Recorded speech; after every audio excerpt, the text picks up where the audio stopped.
Before your feet touched the floor this morning, someone already had your attention. A notification, a headline, someone else's emergency, someone else's opinion, someone else's life. And just like that, before the day has even begun, your mind belongs to everyone except you. This is the story of Adrian, a young man who lived in permanent distraction and could not figure out why his life felt like it was happening to him rather than by him. Until one morning, 10 minutes, and everything quietly changed.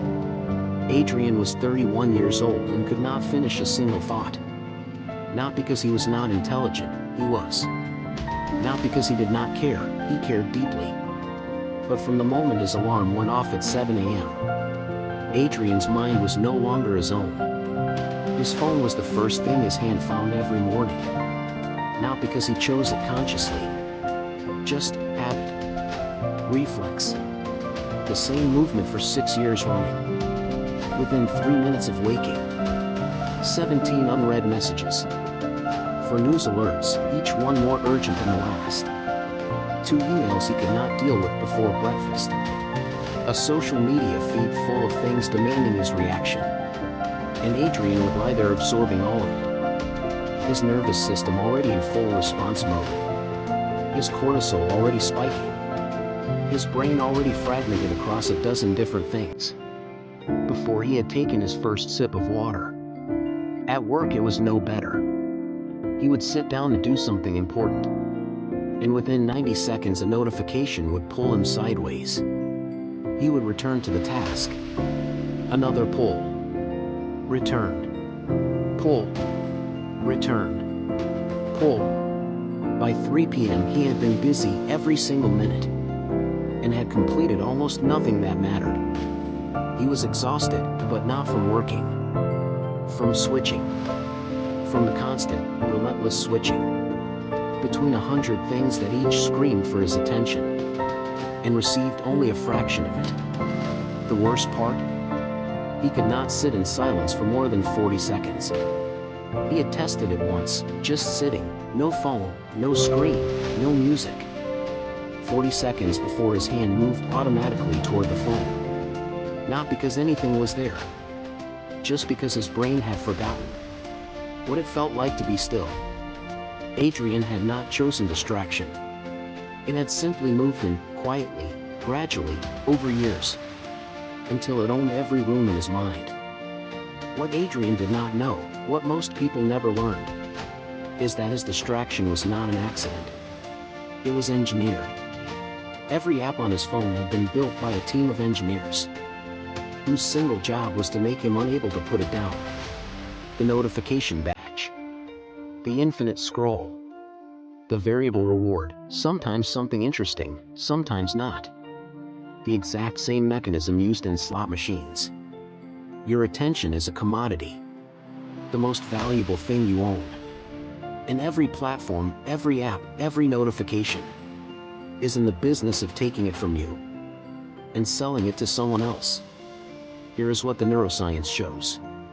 Every time you switch tasks, even for a second, your brain pays what researchers call an attention residue. Part of your focus stays on the previous task, even after you have moved on.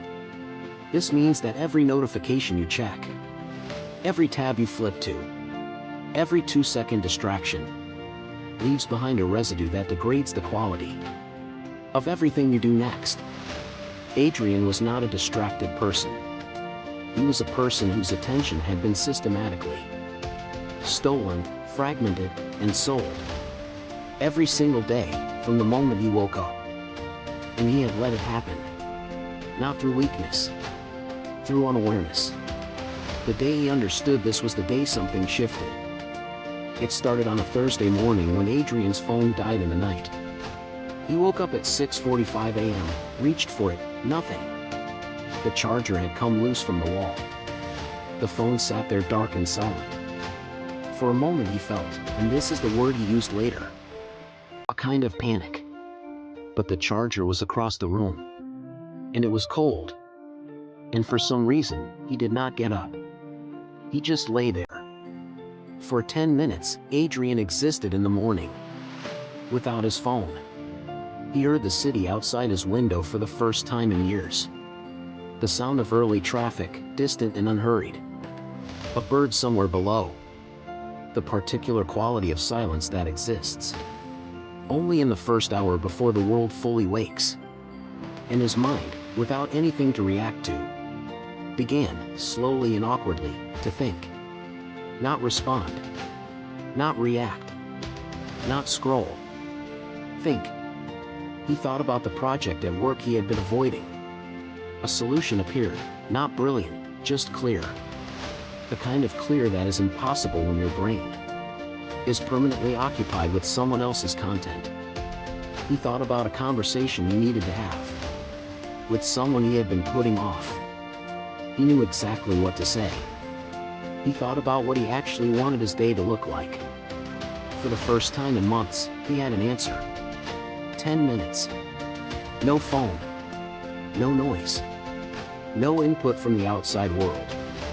And his mind had given him more clarity than 6 hours of frantic productivity the day before. That morning he made a decision. He would give himself this every day. Not an hour. Not a dramatic life overhaul. Just 10 minutes. Every morning. Before the world got in.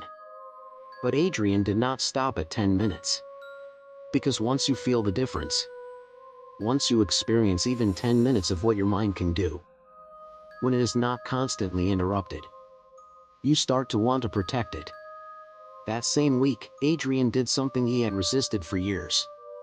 He went through every app on his phone and asked one question of each. Does this serve me, or does it consume me? Not does it entertain me. Not do I enjoy it. Does it serve the life I am trying to build, or does it steal from it? 11 apps deleted. Every notification turned off except calls and messages from real people. Social media moved off the home screen. Not deleted, just no longer the first thing his eyes landed on. He applied the same thinking to his physical space. Desk cleared. Tabs closed. One task, one screen, 1 hour of uninterrupted work. It was uncomfortable at first. His hands still reached for his phone automatically. He still felt the phantom pull of a notification that was not there. But within 10 days, something researchers call attention restoration began to happen.